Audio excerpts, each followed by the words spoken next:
What is the explanation for why death eventually comes? Here it is. This fits the facts, folks. People are as they are and they die like they do for reasons that can be traced back to historical events. Real historical events recorded for us in Genesis chapter 3, where a certain thing happened. What was that thing that happened? Our first parents rebelled against God. They spurned the divine voice. And this is history. And we see what happened. And I find that the answer to two fundamental questions is found in this book. Two questions. Two questions that we all ought to be asking. The first question is, why are things the way they are? And then the second question is, what's the remedy? How do we fix it? Brethren, for 15 years, I struggled to be an engineer. I recognize this. You didn't have a problem with a machine and run out and just start fixing it. You first determined what's wrong with it. Why is it like it is? And then, only then, you diagnose the problem first, then you fix it. Diagnosis, then remedy.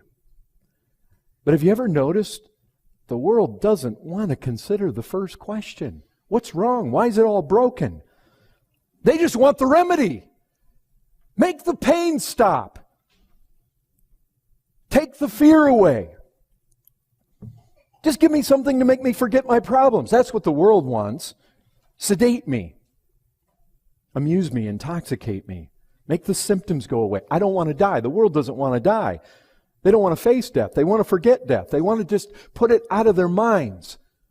It's coming up behind them. And you know what they do? They just don't look behind them. They just want to ignore it. I don't want to think about it. I don't want to go there. Make me forget I'm going to die. Try to convince me there's no death. Or try to convince me that if you freeze my brain, somehow I'm going to come back later. When scientists have it all figured out and I can live forever. But you and I know that any good doctor is not going to simply address the symptoms. He wants to know what is the disease at the root of the matter. That's always the case. He wants to heal the patient at the deepest level. Listen, is it uncomfortable to go to the doctor and find out you've got cancer? Yes, people don't want to hear that. But would it be wise to stay away from the doctor because you don't want to hear that, because you're afraid to hear that, because you don't like the diagnosis? The Bible makes us uncomfortable because it does what a good doctor is going to do. It's going to be truthful with us, and it's going to tell us what the problem is. And it says that we cannot have the treatment until we've submitted ourselves to the diagnosis. And that's what Jesus says. He comes along and He says, those who are well have no need of a physician, but those who are sick, no remedy until we recognize the sickness. But the world hates the diagnosis of Genesis 3. Man hates the first part of the gospel, and this is the first part. Why do you think the law came in? You see, that is the first part of the gospel, is it not? I mean, who was it? Wesley said if he had an hour to preach to a man, he'd spend how much? 45 minutes on the law, 15 on the gospel. You see, the first part and the second part. Why 15? You know what the difficult thing is? The difficult thing isn't to say, here's paradise over here, do you want it? Everybody says, line up. No, the difficulty is when you say, well, listen, God isn't going to give you the remedy until you deal with the sickness. What's the sickness? You preach the law to them because what you're showing them is they're lawless.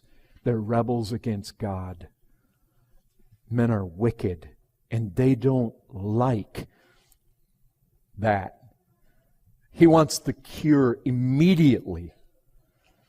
You know what they want? They just tell me that when I die, I'm going to go to a better place. I don't need some fairy tale about a naked man and woman in some mythical garden. That's not what I need. I need something real. Give me something. I mean, seriously? way back there in that chapter, you're going to tell me applies? Come on. I live in the real world. I need something practical. I need something real. I need something that applies to me, something that meets me and my problems right where I am. And you know as well as I do that as much as they talk like that in all the places they look for a remedy, they never find it. And I've looked at people on their deathbed, people that scoffed. I have a picture in my mind so indelibly written there of my aunt dying in her last days. She was pleading. She was calling out like a little girl, "Mama, Mama." She was like 50 years old. She was terrified, absolutely terrified. They don't find. They just go on looking and looking and never finding. Scripture says, always learning and never able to arrive at the knowledge of the truth. This excerpt was taken from the full sermon, Dying You Shall Die.